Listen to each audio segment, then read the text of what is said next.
Hello folks. Alright, so now I'll start painting in here where I did the texture. Like I said in my last video, this is one of those wide bodies. I think it's 18 inches booster. And so I'm gonna get this thing good and wet on your first.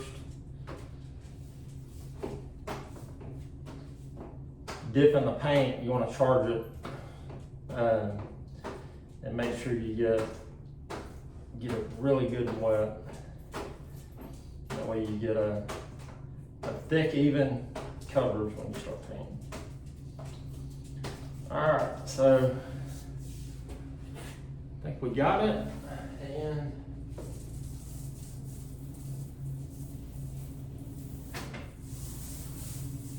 oh yeah. Now you can really kind of see that texture coming out.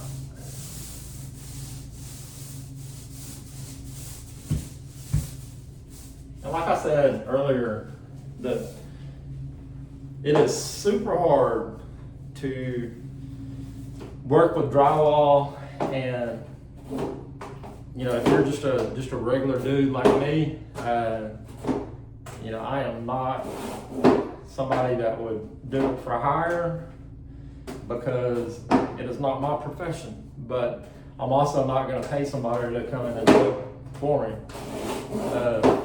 I like saving money, so I figure out how to do things.